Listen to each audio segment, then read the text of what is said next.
नमस्कार, मैं हूं आलोक और आप देख रहे हैं सत्यहिंदी.com। आइए नजर डालते हैं अब तक की सुर्खियों पर। उत्तर प्रदेश की सियासी हलचल के बीच दिल्ली में बीजेपी की अहम बैठक होने वाली है। ये बैठक दिल्ली में बीजेपी के मुख्यालय पर होनी है और इस बैठक में बीजेपी अध्यक्ष जेपी नड्डा और प्रधानमंत्री नरेंद्र मोदी भी शामिल रहेंगे। इस बैठक में शामिल होने के लिए यूपी के मुख्यमंत्री योगी आदित्यनाथ और उप मुख्यमंत्री केशव प्रसाद मौर्य व डिप्टी सीएम ब्रजेश पाठक भी शामिल होने के लिए पहुंचे हैं। बीजेपी की दिल्ली में बैठक ऐसे समय में हो रही है जब यूपी में बीजेपी के नेताओं में कथाकथित आंतरिक कलह चल रही है। पश्चिम बंगाल की मुख्यमंत्री ममता बनर्जी शनिवार को नीति आयोग की बैठक से निराश होकर बाहर निकल गईं। उन्होंने केंद्र सरकार पर जानबूझकर बातचीत के लिए पर्याप्त समय न देकर उनका अपमान करने का आरोप लगाया है। एएनआई और पीटीआई ने ममता का जो वीडियो जारी किया है उसमें ममता कह रही हैं, मैंने कहा था कि आपको राज्य सरकारों के साथ भेदभाव नहीं करना चाहिए। मैं बोलना चाहती थी लेकिन मुझे केवल 5 मिनट के लिए बोलने की अनुमति दी गई। मुझसे पहले लोगों ने 10-20 मिनट तक बोला। विपक्ष में मैं अकेली थी, अकेले भाग ले रही थी, लेकिन फिर भी मुझे बोलने की अनुमति नहीं दी गई। ये अपमानजनक है। दिल्ली में चल रही नीति आयोग की गवर्निंग काउंसिल की बैठक का विपक्षी इंडिया गठबंधन ने बहिष्कार किया है। इसी बीच कांग्रेस महासचिव जयराम रमेश ने सोशल मीडिया प्लेटफॉर्म एक्स पर पोस्ट कर केंद्र सरकार पर निशाना साधा है। कांग्रेस महासचिव ने कहा, 10 साल पहले स्थापित होने के बाद से नीति आयोग पीएमओ का एक अटैच्ड ऑफिस रहा है। यह नॉन बायोलॉजिकल प्रधानमंत्री के लिए ढोल पीटने वाले तंत्र के रूप में काम करता है। कांग्रेस नेता जयराम रमेश ने कहा कि मीटिंग में पश्चिम बंगाल की मुख्यमंत्री के प्रति उनका व्यवहार, जो कि नीति आयोग का वास्तविक रूप है, बिल्कुल अस्वीकार्य है। बीजेपी की तरफ से सांसद लॉकेट चटर्जी ने ममता बनर्जी के आरोपों का जवाब देते हुए कहा कि उनको प्रधानमंत्री बनना है, इसलिए वो ये ड्रामा कर रही हैं। बीजेपी नेता लॉकेट चटर्जी ने प्रेस कॉन्फ्रेंस करते हुए कहा, ममता बनर्जी झूठ बोल रही हैं। पीआईबी फैक्ट चेक ने इसकी पुष्टि की है। उनको प्रधानमंत्री व बड़ा नेता बनना है, इसलिए वे ड्रामा कर रही हैं। टीएमसी पॉलिटिकल ड्रामे से भरी हुई है। ममता दीदी को कोई इच्छा नहीं है कि वे पश्चिम बंगाल का भला करें, इसलिए मीटिंग से पहले ही वे निकल गईं।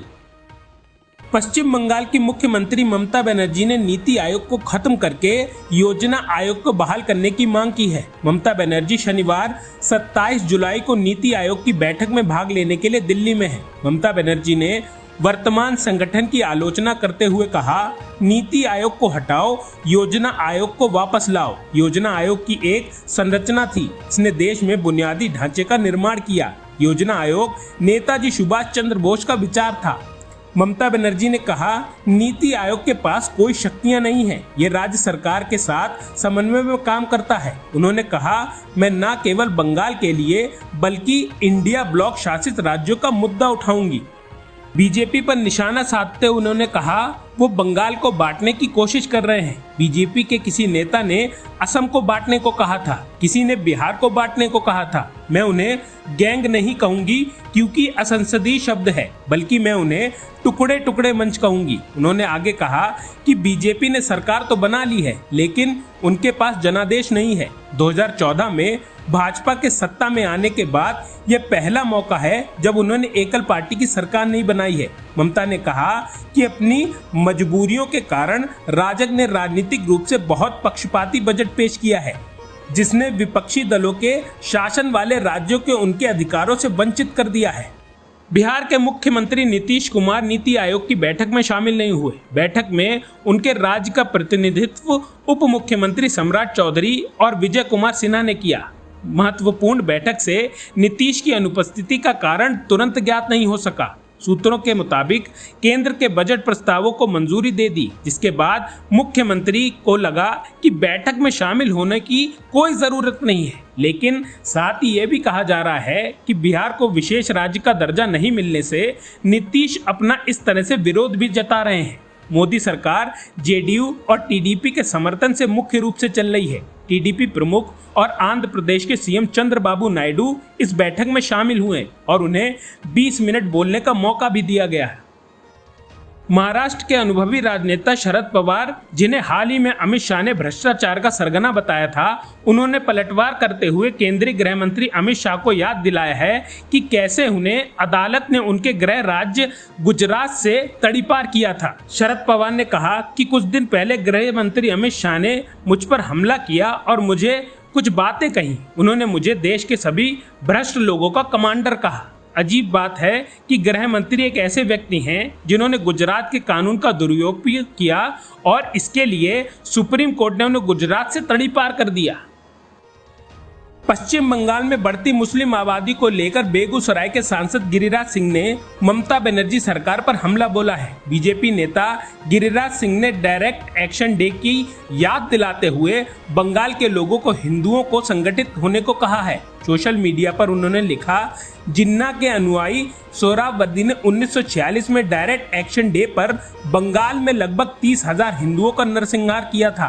गोपाल पाठा ने हिंदुओं को संगठित किया और नरसंहार को रोकने की कोशिश की। अगर आज बंगाल में गोपाल पाठा जैसे कोई नहीं खड़े होंगे तो हिंदुओं को पश्चिम बंगाल खाली करना पड़ेगा। आज पश्चिम बंगाल में हिंदू अपने अस्तित्व की आखिरी लड़ाई लड़ रहे हैं।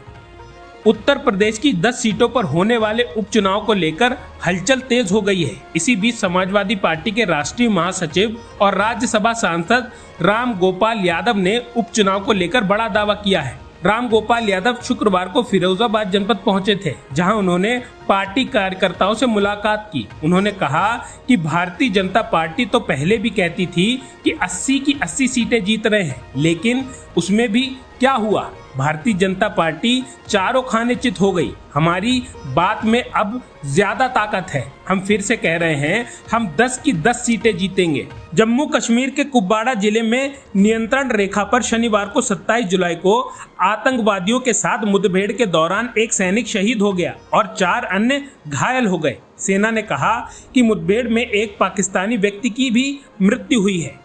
सूत्रों का कहना है कि यह पाकिस्तानी बॉर्डर एक्शन टीम का एक हमला है। BAT फरवरी 2021 में भारत और पाकिस्तान के बीच संघर्ष विराम समझौते से पहले कई हमलों में शामिल रही है। एक वरिष्ठ सैन्य अधिकारी ने कहा, यह एक आक्रामक कार्रवाई है और स्पष्ट रूप से LOC पर तनाव बढ़ गया है।